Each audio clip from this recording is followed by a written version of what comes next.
Hello students, hello everyone. This is me Shankar Jaikishan and one time more again I am present here to teach you a new chapter today. That is present indefinite tense, active and passive formation, Hindi to English form. Okay, so come on, let's start.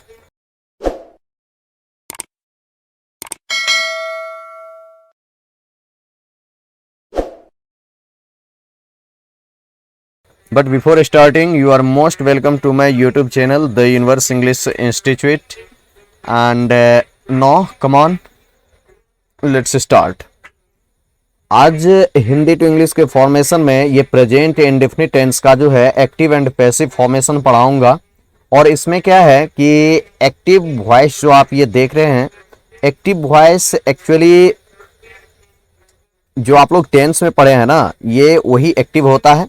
और ये जो passive देख रहे हैं, इसका passive formation present indefinite tense में पढ़ेंगे हम लोग।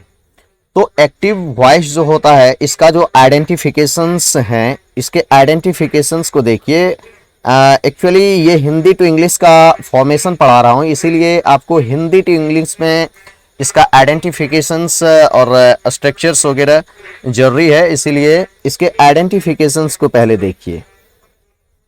इसका जो आइडेंटिफिकेशंस हैं एक्टिव वॉइस में,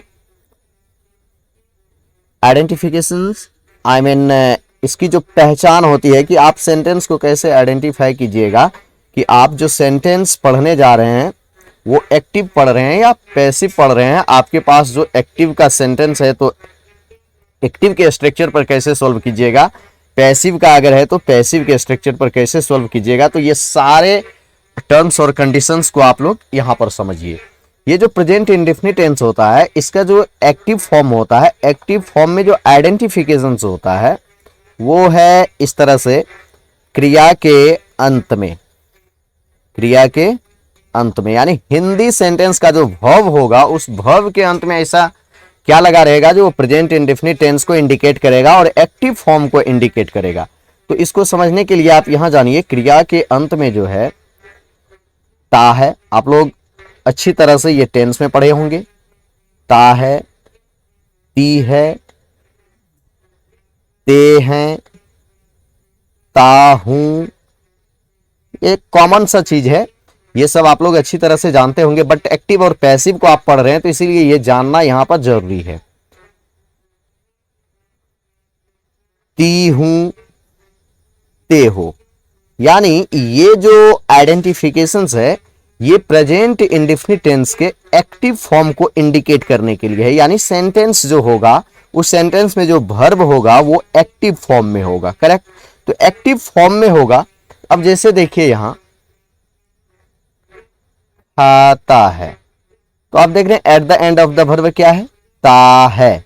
ठीक है, तो ये वर्ब एक्टिव फॉर्म में है। अब उसी तरह से लिखते हैं, अब लिखना एक एक्शन है, एक काम है, और इसके एट द लास्ट आप जाकर के देखिए तो ते हैं लगा हुआ है। तो इसका मतलब ये वर्ब जो यहां है ये एक्टिव फॉर्म में है। तो यानी जिस सेंटेंस में ये वर्ब होगा वो सेंटेंस एक्टिव वॉइस का होगा। और ये जो आइडेंटिफिकेशन है ता है, ते हैं, तो ये प्रेजेंट इंडेफिनिट टेंस के एक्टिव फॉर्म को इंडिकेट करेगा। ठीक है, उसी तरह से जैसे जाता हूं, श्योरली ये एक्टिव फॉर्म को इंडिकेट कर रहा है। तो चलिए, ये तो आपने आइडेंटिफिकेशन एक्टिव का देखा। अब इसमें क्या है कि ये जो पैसिव वॉइस आप देख रहे हैं, ये पैसिव फॉर्म, इस पैसिव फॉर्म के भी अपने आइडेंटिफिकेशंस होते हैं। जो आपका सेंटेंस वो एक्टिव होगा कि पैसिव होगा, उसके आइडेंटिफिकेशन से ही आप उस सेंटेंस को आइडेंटिफाई कर पाइएगा। तो इसकी जो पहचान होती है वो पहचान कैसे होती है वो जानिए। इसकी पहचान होती है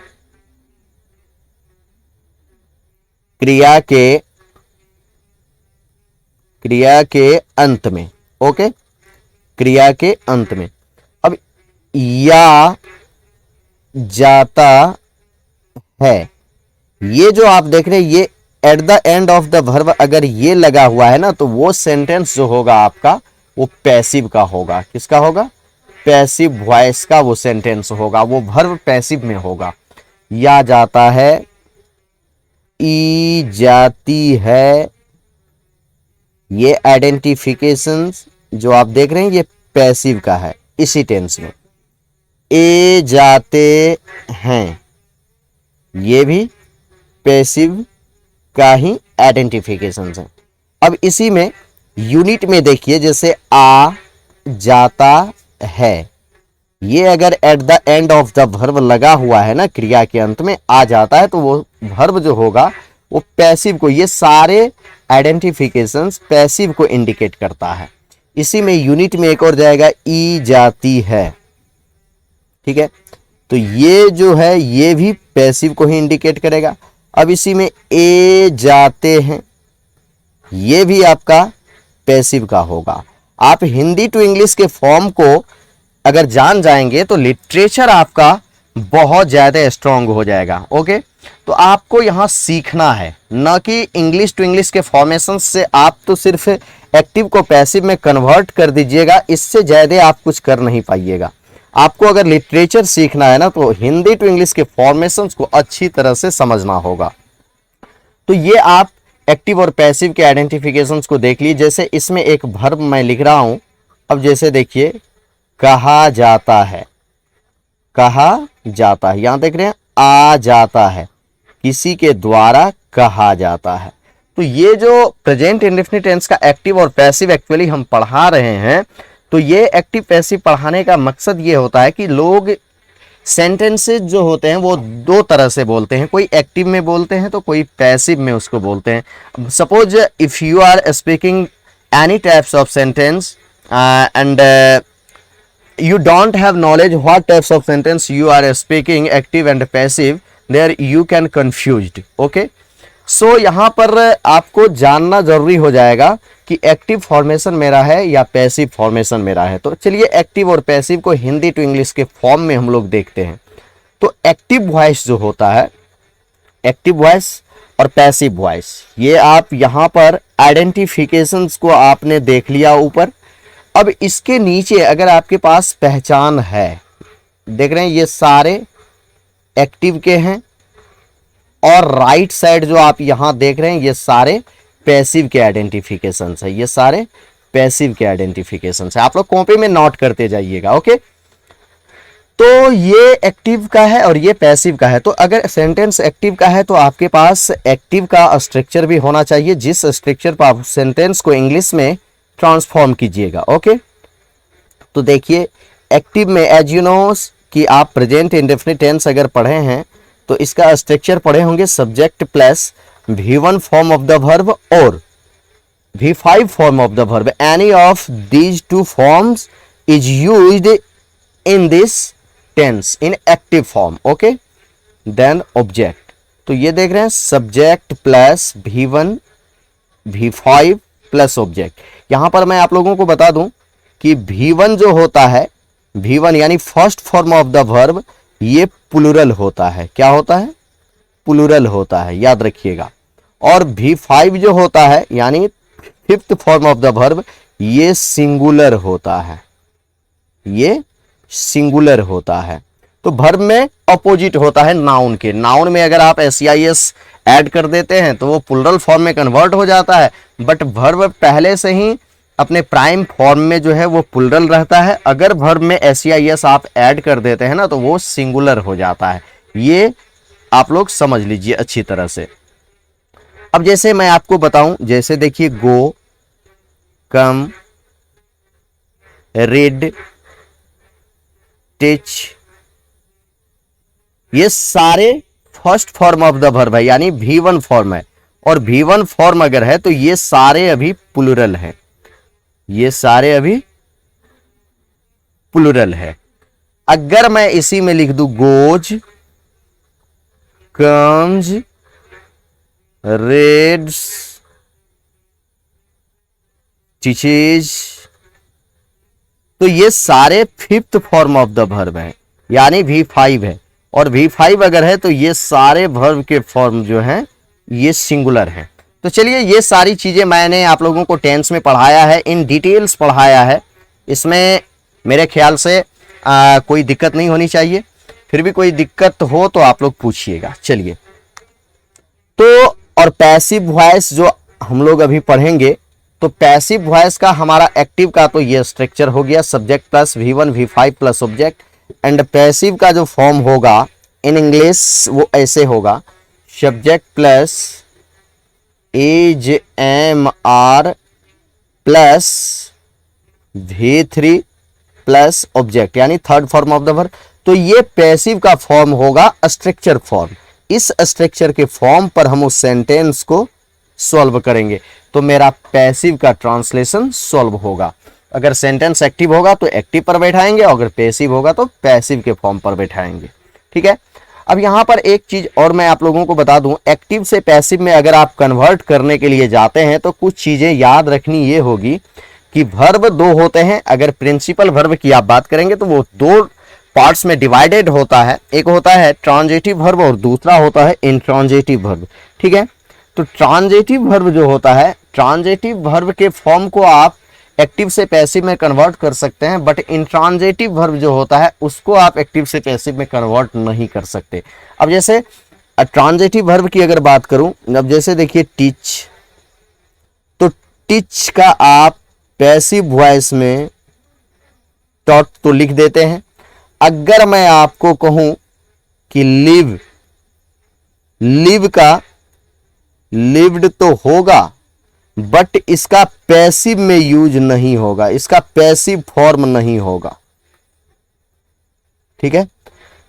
तो याद रखने वाली बात होगी ट्रांजिटिव और इंट्रांजिटिव। अगर ट्रांजिटिव वर्ब और इंट्रांजिटिव वर्ब को आप लोग अच्छी तरह से नहीं जानते हैं तो आप लोग कमेंट बॉक्स में कमेंट कीजिएगा, मैं ट्रांजिटिव और इंट्रांजिटिव को इन डिटेल्स आप लोगों को बता दूंगा। बट जो स्टूडेंट्स है जो कंटिन्यू यहाँ पर पढ़ाई कर रहे हैं उसको अच्छी तरह से मालूम होगा कि मैंने वैसे ऑफलाइन में भी पढ़ाया है, तो ऑनलाइन में भी पढ़ाने की मैं कोशिश करूंगा। आप लोग कमेंट बॉक्स में कमेंट कीजिएगा। तो चलिए इसमें मैं एक्टिव और पैसिव को सॉल्व करने जा रहा हूं। सीधी सी बात है, यहां देखिए एक बार फिर से मैं आप लोगों के लिए यहां पर स्ट्रक्चर लिख रहा हूं। एक्टिव वॉइस का subject plus V1 V5 plus object, ये आपका एक्टिव का स्ट्रक्चर हुआ। आपके पास पैसिव का जो स्ट्रक्चर होगा वो ऐसे होगा, subject plus is am are plus V3 plus object, तो ये आपका पैसिव का होगा। ये मैं अभी हिंदी टू इंग्लिश का फॉर्म पढ़ा रहा हूं। चलिए अब मैं यहां से सेंटेंस को सॉल्व करने जा रहा हूं। ओके, ये अफर्मेटिव फॉर्मेशन है, first form of the present indefinite tense का जो ये है वो मैं पढ़ा रहा हूं, फर्स्ट फॉर्म पढ़ा रहा हूं प्रेजेंट इंडेफिनिट टेंस का। ओके, तो एक्टिव का मैं एक सेंटेंस लिख रहा हूं, ध्यान से देखिए।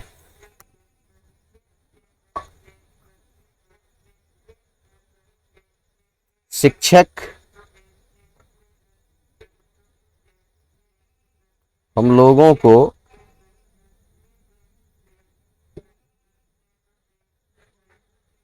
रविवार के दिन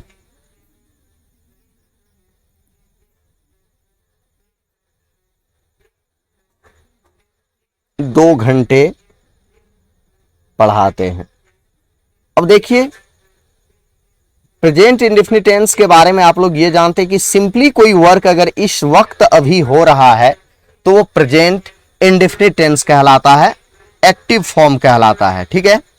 बट यहां पर क्या है कि कोई हैबिचुअल जो होता है ना सेंटेंस, की कोई काम पहले भी किसी परफेक्ट टाइम में होता था, आगे भी होने के चांसेस हैं, अभी भी होते हैं, आज नहीं तो कल होंगे ही।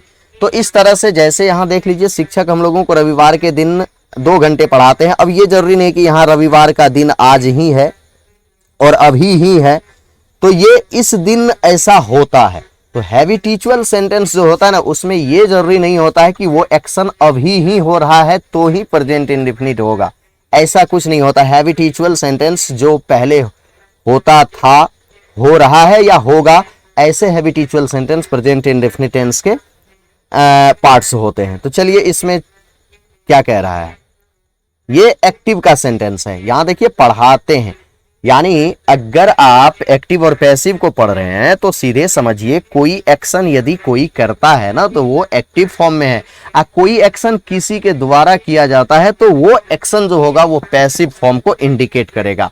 तो आपके पास यहां पर सीधी सी बात है, शिक्षक हम लोगों को रविवार के दिन 2 घंटे पढ़ाते हैं। अब यहां पर शिक्षक के बारे में मैं कह रहा हूं तो ये किसी भी पोस्ट पर अगर कोई व्यक्ति है तो उसके साथ द आर्टिकल का यूज करेंगे, the teacher. Okay, the teacher हमारा ये एक्टिव का फॉर्म है ना, तो एक्टिव वॉइस का स्ट्रक्चर मेरा कहाँ है, यहां है, आप देख रहे हैं। सब्जेक्ट मैंने ले आया, अब V1 या V5 यूज करना है। अगर आपका सब्जेक्ट सिंगुलर फॉर्म में है, थर्ड पर्सन में है, यहां जैसे द टीचर थर्ड पर्सन है, ये सिंगुलर फॉर्म में है, और सिंगुलर फॉर्म में है तो आपको सिंगुलर वर्ब का यूज करना है। वर्ब सिंगुलर कैसे होता है, जब वो V5 फॉर्म में आता है तो वो सिंगुलर होता है। तो टीचर यहां एक है, आपको इस V1 या V5 में से एक चूज करना है। टीचर सिंगुलर फॉर्म में है, इस ये जो वर्ब है यहां पढ़ाना, इसका आपको करना है V5, क्योंकि इस टेंस में एक्टिव फॉर्म में ईजेएमआर का यूज मेन वर्ब के बैक पोर्शन में नहीं होता है। तो द टीचर, अब ये पढ़ाना जो वर्ब है इसका V5 कीजिए, टीचेज, द टीचर टीचेज। अब देखिए शिक्षक पढ़ाते हैं, बच क्या गया, ऑब्जेक्ट। अब हिंदी में ये जितने भी आप देख रहे हैं ना, हम लोगों को रविवार के दिन 2 घंटे, ये 3 ऑब्जेक्ट आपके पास पड़ा हुआ है, ठीक है, 3 ऑब्जेक्ट हैं आपके पास। अब 3 ऑब्जेक्ट्स है तो ये आपका सब्जेक्ट हुआ, ये आपका V5 हो गया। अब आपको करना क्या, ऑब्जेक्ट ही लाना है ना, ऑब्जेक्ट आपके पास 3 है, तो किस ऑब्जेक्ट को कहां पर कैसे लाइएगा ये समझिए। तो उस ऑब्जेक्ट को फर्स्ट चुनकर लाइए जिसमें को लगा हुआ है, हम लोगों को। अगर एक्टिव का सेंटेंस है तो मैं बात कर रहा हूं, हम लोगों को, टीचर्स अस, ये फाइनल हो गया। अब देखिए रविवार के दिन 2 घंटे, अब ये जो दिन होता है ना, किसी भी नेम ऑफ द डे जो होता है वो एट लास्ट आप लेकर के जाइए, ठीक है, या नहीं तो आप ये जो टाइमिंग देख रहे हैं ये दोनों टाइमिंग ही है, किसी भी टाइमिंग को उलट पुलट करके आप यहां ले आ सकते हैं, ठीक है। तो इसको कैसे बनाइएगा, द टीचर टीचेज अस, अब रविवार के दिन, अब ये के दिन देख रहे हैं, किसी भी दिन के साथ के दिन लगा रहे या को लगा रहे, जैसे मान लीजिए रविवार को, रविवार के दिन, तो ये के दिन का अलग से कोई मीनिंग नहीं होगा, इसके साथ आपको, इस दिन के नाम के साथ आपको ऑन प्रीपोजिशन ऐड करके लिखना है, ठीक है। ऑन संडे, इसका मतलब हो गया रविवार के दिन, ठीक है। 2 घंटे मतलब 2 घंटे के लिए आपको पढ़ाया जाता है, तो 2 घंटे सिर्फ लिखा हुआ है, और 2 घंटे मतलब कितना बजे से कितना बजे तक वो कंफर्म नहीं है, तो 2 घंटे सिर्फ है, तो टाइमिंग अनसर्टेन है, टाइम फिक्स नहीं है कि कितने बजे से कितने बजे तक, 2 घंटे, तो सिर्फ अगर कोई टाइम दिया रहे उसके साथ घंटे लगा रहे तो उसके साथ आप फॉर प्रीपोजिशन का यूज कीजिए, फॉर 2 आवर्स, ठीक है। तो ये आपका बन करके सेंटेंस एक्टिव में कंप्लीट हुआ, the teacher teaches us on Sunday for 2 hours, ठीक है। तो ये एक्टिव का सेंटेंस आपका कंप्लीट हो गया। अब तो आपके पास एक्टिव का ये एक सेंटेंस हुआ। मैं एक्चुअली वॉइस पढ़ा रहा हूं, टेंस तो इससे पहले पढ़ा चुका हूं, तो टेंस तो एक्टिव फॉर्म पर ज्यादा जोर नहीं देना है, आपको पैसिव फॉर्म सीखना है। तो यहां पर देखिए मैं पैसिव का सेंटेंस अब ले रहा हूं। अब पैसिव में क्या है, अब देखिए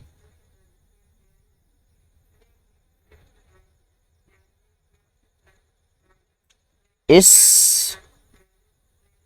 स्कूल में अंग्रेजी,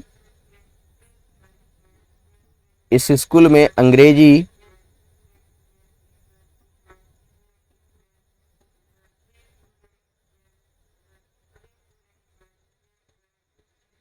पढ़ाई जाती है, लेकिन एक सप्ताह में सिर्फ 1 दिन। ये आपका सेंटेंस है। तो चलिए हम लोग इस सेंटेंस को सॉल्व करेंगे। क्या कह रहा है, इस स्कूल में। आप लोग यहां सीधे समझिए कि किसी भी वर्ड में अगर प्रीपोजिशन कनेक्ट हो जाएगा ना तो वो पार्ट ऑब्जेक्ट का हो जाता है। अब देखिए यहां ई जाती है, यहां देख रहे हैं ई जाती है मतलब किसी के द्वारा पढ़ाई जाती। ई जाती है ये पैसिव वॉइस की पहचान है, ठीक है। तो अब इसको हमें सॉल्व किस स्ट्रक्चर पर करना है, ये वाला जो स्ट्रक्चर आप यहां देख रहे हैं ये वाला, इस स्ट्रक्चर पर हमें सॉल्व करना है। ओके, तो चलिए ये तो वर्ब हो गया आपका, ये वर्ब है, ये आपका ऑब्जेक्ट है। अंग्रेजी के बारे में मैं बात कर रहा हूं तो अंग्रेजी ही है सब्जेक्ट। तो कैसे बनाइएगा, इंग्लिश, इंग्लिश एक लैंग्वेज है, so you have to use here is, subject plus EJMR, then you have to write third form of the verb, just choose here, पढ़ाई जाती है teach, but you have to write third form, so write down here taught. okay, English is taught, अंग्रेजी पढ़ाई जाती है। अब है object आपका, देख रहे हैं यहाँ V3 के बाद ऑब्जेक्ट। अब इस स्कूल में ये क्या है, ऑब्जेक्ट है, तो इन दिस स्कूल,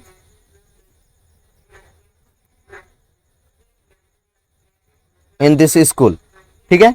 ये आपका सेंटेंस यहां तक कंप्लीट हो चुका है, यहां तक। अब इधर देख रहे हैं लेकिन, तो ऐड कीजिए बट, बात खत्म। यहां से एक सप्ताह में एक बार, एक दिन, आई एम सॉरी, एक सप्ताह में सिर्फ एक दिन।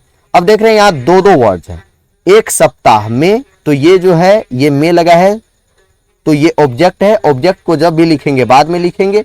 तो चलिए सिर्फ एक दिन को पहले लाइए, only one day, only one day, एक सप्ताह में, इन अ वीक, ठीक है। तो यहां तक आपका सेंटेंस कंप्लीट हो गया। तो ये थोड़ा सा कंबाइंड सेंटेंस मैंने लिया था, यहां से मैंने एडिंग किया था दूसरे सेंटेंस को। तो आपका जो ये पहला पार्ट है यहां तक है, जो पैसिव में है ऑलरेडी, यहां तक को आपने सॉल्व किया। अब पैसिव के कुछ सेंटेंस को और देखिए। अब देखिए यहां हिंदी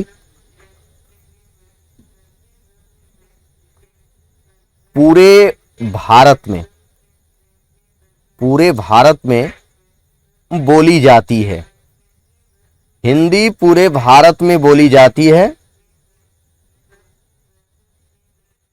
और नेपाल में भी। अब देखिए यहां से मैंने ऐड किया है, इसको अलग से मैंने इस सेंटेंस को इसमें ऐड किया है। आपका पहला सेंटेंस यहां तक है, पहले आप इसको सॉल्व कीजिए। इसको हिंदी पूरे भारत में, पूरे भारत में, देख रहे हैं पूरे भारत में, तो ये जो है ये ऑब्जेक्ट है, बोली जाती है, ये पैसिव किसका है, प्रेजेंट इंडेफिनिट का पैसिव है, ये आइडेंटिफिकेशन है। बोलना ये आपका वर्ब है, ये पहचान है, ये वर्ब है, ये ऑब्जेक्ट है। आपका सब्जेक्ट है कहां, सब्जेक्ट है यही हिंदी। तो चलिए इसको सॉल्व करते हैं। क्या आएगा, सबसे पहले at first you have to choose subject, so Hindi is subject in this sentence, right down Hindi. Hindi is singular here, so you have to use is. Okay, Hindi is, then third form of the verb, बोली जाती है। आप structure में देखिए, subject plus EJMR plus V3 होगा passive में, तो यहां बोलना का V3 कीजिए, स्पोकन। ओके, स्पोकन सब्जेक्ट, ये एक्सिलरी वर्ब हो गया, ये V3 हो गया। Now you have to write object, तो ऑब्जेक्ट क्या होगा, पूरे भारत में, in all India. Okay, in all India, तो Hindi is spoken in all India, Hindi पूरे भारत में बोली जाती है। ये सेंटेंस आपका कंप्लीट। यहां नेक्स्ट पार्ट जो शुरू हो रहा है और, तो यहां ऐड कर दीजिए एक कंजंक्शन एंड। नेपाल में भी, नेपाल में भी, तो नेपाल में, ये देख रहे हैं ये ऑब्जेक्ट है, ये एक प्रीपोजिशन है, सॉरी कंजंक्शन है आपका, तो ये कंजक्ट किया इस पार्ट को, तो ये कंजंक्शन यहां आ गया। अब नेपाल में भी, तो अब इसको हम लिखेंगे कैसे, ये तो नेपाल में, ये ऑब्जेक्ट फॉर्म है, ये जब भी लिखा जाएगा तब लास्ट में आएगा। तो फिर बीच में क्या आएगा, यहां भी देख रहे हैं, इस भी को बैक पोर्शन में लाइए, also in Nepal, also in Nepal. तो हिंदी क्या हुआ, कंप्लीट सेंटेंस इसका, Hindi is spoken in all India and also in Nepal. तो इस तरह से प्रेजेंट इंडेफिनिट टेंस के पैसिव फॉर्मेशंस को आप हिंदी टू इंग्लिश के फॉर्म में कैसे सॉल्व कीजिएगा। आपके पास अगर स्ट्रक्चर है और आइडेंटिफिकेशंस दोनों ही समझ में आ रहा है तो आप इजीली इसको डब कर लीजिएगा। तो चलिए एक और सेंटेंस लेते हैं पैसिव का ही। अब जैसे अंग्रेजी, अंग्रेजी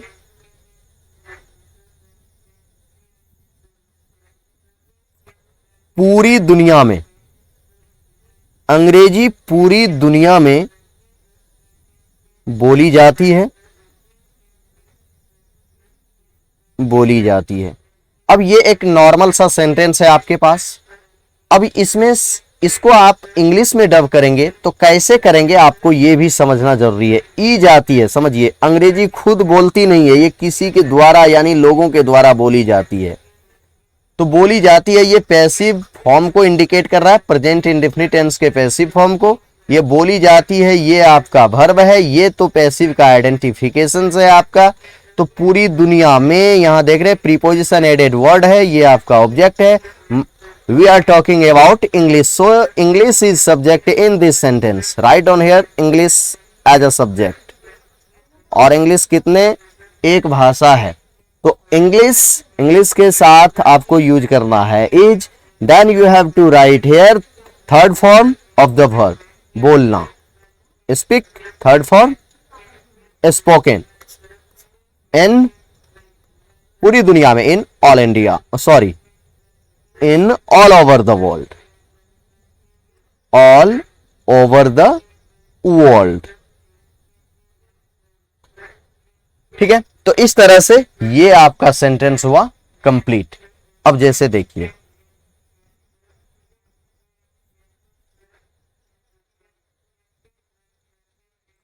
पैसिव में ही लिख रहा हूं,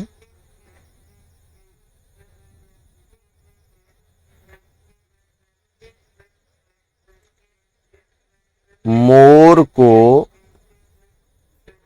भारत का राष्ट्रीय पक्षी कहा जाता है। ठीक है, अब कहा जाता है, एक चीज और याद रखिए, कहते हैं, कहा जाता है, ये दोनों वर्ब एक ही है। कहते हैं, आप कोई डेफिनेशन लिखते हैं तो उसके लास्ट में आप जाकर के लिख देते हैं कहते हैं, ठीक है, या कहा जाता है। तो वो कहते हैं या कहा जाता है, ये जो है ना, ये पैसिव फॉर्म में होता है हमेशा। ओके, याद रखिएगा। और इसका मीनिंग जब जब लिखिएगा तो उसका होता है इज कॉल्ड, ये याद रखिएगा। ठीक है, कहते हैं या कहा जाता है। तो यहां पर देखिए आ जाता है, आप आइडेंटिफिकेशन से इसको आइडेंटिफाई कीजिए, आपका सेंटेंस पैसिव है। ठीक है, भारत का राष्ट्रीय पक्षी कहा जाता है, ये कहा जाता है, ये तो आपका वर्ब हुआ। ठीक है, अब मोर को मैंने क्या बताया था आप लोगों को, अगर हो सकता है याद ना हो तो अगर पैसिव का आपका सेंटेंस है तो जिसमें को लग जाता है ना, सीधी सी बात है, सब्जेक्ट आप उसको बना लीजिए, वही सब्जेक्ट है। और ये पार्ट्स तब आपका क्या हो जाएगा, ऑब्जेक्ट हो जाएगा। Subject object verb, Hindi sentence का यही कॉम्बिनेशन होता है, और इंग्लिश सेंटेंस का combination as you know subject plus verb plus object होता है। तो आपको यहां से लाना है, मोर को कैसे लिखिएगा, आपको हमेशा पक्षी का नाम है तो इसमें द आर्टिकल का यूज करना आपको, द पीकॉक। ओके, यहां पर मैं पीकॉक यहां सिंगुलर फॉर्म में उसके कॉमन नाउन के लिए पूरे मोर जो जितने भी भारत में होंगे उस मोर के बारे में करा, बट उसके जाति का बोध करा रहा हूं, तो ये सिंगुलर फॉर्म में यहां पर इसका यूज किया गया है। तो इसके साथ आपको इज ही लिखना है, पीकॉक इज। अब कहा जाता है, क्या यहां से देख रहे हैं, कॉल्ड, इज कॉल्ड। अब पीकॉक को कहा क्या जाता है, भारत का राष्ट्रीय पक्षी। अब देख रहे हैं काकेकी के बैक पोर्शन में है भारत, काकेकी के राइट पोर्शन में है राष्ट्रीय पक्षी। तो इस तरह से पॉजेसिव केस ऑफ नाउन का जो है टर्म और कंडीशंस यहाँ अप्लाई होगा। अगर का के पहले यहाँ किसी ह्यूमन बीइंग का नाम होता तो उसके नाम में एपोस्ट्रोफ एस का यूज करते तो का मीनिंग कट आउट हो जाता, बट यहाँ का के पहले किसी व्यक्ति का नाम नहीं है, ये एक देश का नाम है, हमारे भारत देश का नाम है ये। तो यहाँ पर का के राइट पार्ट वाले को आप द लगा करके पहले लिखिए, the national bird, national bird, ठीक है, राष्ट्रीय पक्षी का मीनिंग हुआ। अब बैक पोर्शन में आके का के लिए लिखिए ऑफ, अब उसके बैक पोर्शन में क्या है, भारत, इंडिया। तो क्या बना, the peacock is called the national bird of India. अब चलिए मैं पैसिव में ही, आप इसके प्रेजेंट इंडेफिनिट टेंस के पैसिव को सीखिए, हिंदी टू इंग्लिश के फॉर्म को सीखिए। ऐसा नहीं कि ये इसको याद कीजिएगा, इसको सॉल्व कैसे किया जाता है सिर्फ आप वो देखिए और खुद से बुक से सॉल्व करने की कोशिश कीजिएगा। तो चलिए इसमें लिखिए,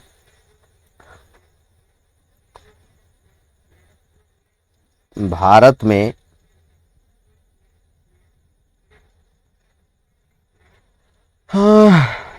भारत में 15 अगस्त के दिन स्वतंत्रता दिवस मनाया जाता है।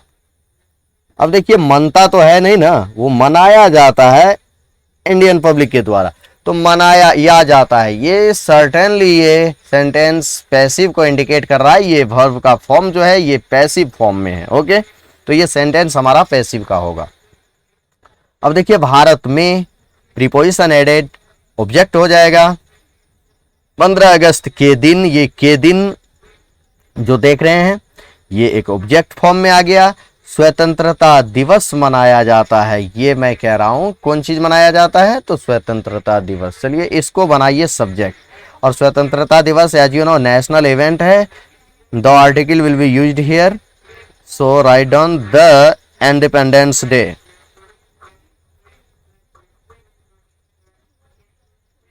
इंडिपेंडेंस डे ये आपका सब्जेक्ट हो गया। अब आपको क्या यूज करना है, EJMR, सो EG यूज कीजिए। यहाँ एज मनाया जाता है। अब देखिए ये कोई आज ही नहीं मनाया जाता, जिस दिन 15 अगस्त आता होगा हर वर्ष उस दिन की बात कर रहा है। तो ये भी एक हैबिचुअल सेंटेंस ही है। द इंडिपेंडेंस डे इज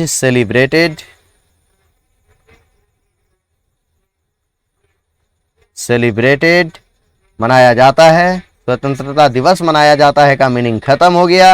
अब आपका यहाँ V3 के पास आप पहुंच चुके हैं। अब जब भी लिखना होगा वो ऑब्जेक्ट ही आएगा। तो अब देखिए 15 अगस्त के दिन भारत में, तो दोनों, एक में टाइम है एक में प्रीपोजिशन है। चलिए टाइम को ही आप लिख सकते हैं पहले। तो आप यहाँ पर देखिए 15 अगस्त के दिन, यहाँ देख रहे हैं के दिन जो है ना, यहाँ पर तो ऑन के साथ लगेगा, ऑन प्रीपोजिशन के साथ इसको लिखा जाएगा ऑन 15 अगस्त। चलिए शॉर्ट फॉर्म का ही यूज कर देते हैं, ऑन 15 अगस्त भारत में, इन इंडिया। तो ये इस तरह से एक्टिव और पैसिव। अब यहां पर आपके माइंड टेस्ट के लिए यहां पर देखिए मैं लिख रहा हूं एक्टिव में, देखिए रोहन पढ़ाते हैं, ते हैं, एक्टिव है ना, पक्का ये एक्टिव है। कैसे बनाइएगा, रोहन आपका सब्जेक्ट है, रोहन लिखिएगा, और रोहन जो कि थर्ड पर्सन सिंगुलर नाउन है तो इसके साथ V5 का यूज कीजिएगा, यानी रोहन सिंगुलर में है तो वर्ब भी आपका सिंगुलर होगा। और प्रेजेंट इंडेफिनिट टेंस में मेन वर्ब के बैक पोर्शन में एक्टिव फॉर्म में EJMR होता नहीं है। सब्जेक्ट के after you have to use V1 और V5 form of the verb. So Rohan is singular here, so you have to write fifth form of the verb. Rohan teaches. Rohan पढ़ाते हैं। तो ये सब्जेक्ट सिंगुलर है, यहाँ ये verb भी singular है। आपका सब्जेक्ट अगर सिंगुलर है तो वर्ब भी सिंगुलर ही होता है, और V5 फॉर्म वर्ब का जो है वो सिंगुलर होता है, V1 फॉर्म ही प्लुरल होता है। गो के बारे में पूछूं तो गो प्लुरल है, गोज सिंगुलर होता है, ठीक ना। तो ये आपका एक्टिव था तो एक्टिव पर आपने बनाया। अब मैं अगर आपको कहूं कि यहां देखिए पैसिव में रोहन को पढ़ाया जाता है, पढ़ाया जाता है। अब देखिए यहां या जाता है, तो ये क्या है, ये पैसिव फॉर्म को इंडिकेट करता है। रोहन को किसी के द्वारा पढ़ाया जाता है, किसके द्वारा पढ़ाया जा रहा है वो मालूम है नहीं, तो ये आपका वर्ब हुआ, ये आपके पैसिव का आइडेंटिफिकेशन है, या जाता है, पढ़ाना ये वर्ब है आपका, और पैसिव का अगर सेंटेंस है तो जिसमें को लगता है वही सब्जेक्ट। तो चलिए लिखिए रोहन, ठीक है, ये कट आउट हो गया। और पैसिव का ये सेंटेंस है तो पैसिव का स्ट्रक्चर क्या होता है, सब्जेक्ट प्लस इजेमआर, तो रोहन में होगा is, subject plus इजेमआर plus V3, तो इसका V3 कीजिए, रोहन इज टॉट। अब किसके द्वारा वो मालूम नहीं, so your sentence is completed here. Okay, तो इसमें और एक चीज देखिए, हर जगह ऐसा नहीं होता है कि आप सेंटेंस के आइडेंटिफिकेशन से ही आप सेंटेंस को आइडेंटिफाई कीजिएगा। कुछ ऐसे सेंटेंसेज होते हैं जिसमें आपको पहचान तो एक्टिव का नजर आएगा बट वो सेंटेंस पैसिव होगा। ऐसे सेंटेंस को सेंसुअल सेंटेंस बोलते हैं। जैसे देखिए, इस बाजार में, इस बाजार में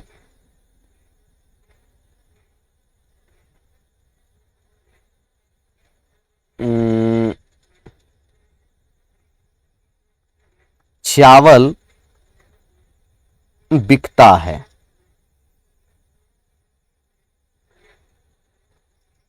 लेकिन कहां पर मुझे मालूम नहीं है। चलिए, ये एक वाइस वर्सा सेंटेंस हो गया। तो इसमें क्या है कि इस बाजार में चावल बिकता है, यहां देख रहे हैं एक सेंटेंस, पहले इस पर हम लोग डिस्कशन करते हैं। इस बाजार में, यहां देख रहे हैं में, ये ऑब्जेक्ट का पार्ट है, बिकता है, ता है, ये किसका आइडेंटिफिकेशन है, प्रेजेंट इंडेफिनिट टेंस के एक्टिव वॉइस का आइडेंटिफिकेशन है ये, ठीक है। तो आपका ये सेंटेंस एक्टिव होगा नहीं, ये एक्टिव नहीं होगा। यहां समझिए, आपके पैसिव में आइडेंटिफिकेशंस तो ये होता है कि या जाता है, ई जाती है, बट यहां है ता है, ती है, जो आप लोग एक्टिव में देखें।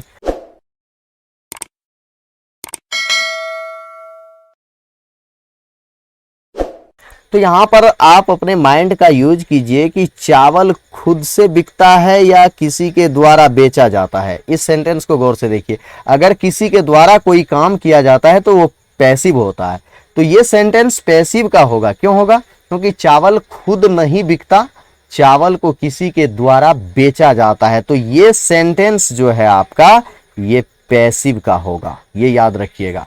चावल के बारे में कह रहा हूं तो चलिए लिखिए यहां राइस, और राइस ये मटेरियल नाउन के अंतर्गत आता है तो इसके साथ आपको यूज करना है इज। ये हिंदी टू इंग्लिश का फॉर्म है, इसीलिए मैं हिंदी टू इंग्लिश में आपको बोल करके समझा रहा हूं, बट ये इंग्लिश टू इंग्लिश के फॉर्म में ऐसा नहीं आएगा, तो आप लोग इसको अच्छी तरह से पहले समझ लीजिए। राइस इज, अब यहां देख रहे हैं इसका थर्ड फॉर्म आपको करना है। चावल खुद नहीं बिकता, वो किसी के द्वारा बेचा जाता है, और कोई काम अगर किसी के द्वारा किया जाता है तो वो पैसिव का होता है सेंटेंस। राइस इज सोल्ड, चावल बिकता है इस बाजार में, इन दिस मार्केट, ये आपका ऑब्जेक्ट होगा, इन दिस मार्केट। ओके, तो ये ऑब्जेक्ट फॉर्म कंप्लीट। अब यहां से है लेकिन, सेकेंड पार्ट शुरू हो रहा है, लिखिए यहां बट। कहां पर, बट कहां पर कहने का मतलब है बट वेयर, बट वेयर, कहां पर मुझे मालूम नहीं है, यहां से लगाइए कॉमा, बट वेयर मुझे मालूम नहीं है, मुझे मालूम नहीं है, ये प्रेजेंट इंडेफिनिट टेंस का नेगेटिव सेंटेंस है एक्टिव फॉर्म में। मालूम है का मतलब होता है जानना, मालूम नहीं है का मतलब है कि मैं नहीं जानता हूं, मुझे मालूम नहीं है का मतलब हुआ मैं नहीं जानता हूं, तो इसका क्या बनाइएगा, आई डोंट नो। तो आपका ये सेंटेंस कंप्लीट। ठीक है, तो इस पार्ट में आप लोग एक्टिव और पैसिव के इतने पार्ट को आपने देखा। इसके नेक्स्ट पार्ट को मैं समझाऊंगा, इतना तक को आप लोग सॉल्व करने की कोशिश कीजिएगा। ओके, तो अब आगे की पढ़ाई, इसका सेकेंड पार्ट जो है मैं नेक्स्ट क्लास में लेके आऊंगा। तो इतना तक को आप लोग रिवाइज कीजिए। एक्टिव और पैसिव के आइडेंटिफिकेशन और स्ट्रक्चर को अच्छी तरह से याद कर लीजिए और माइंड में बैठा लीजिए। Thank you.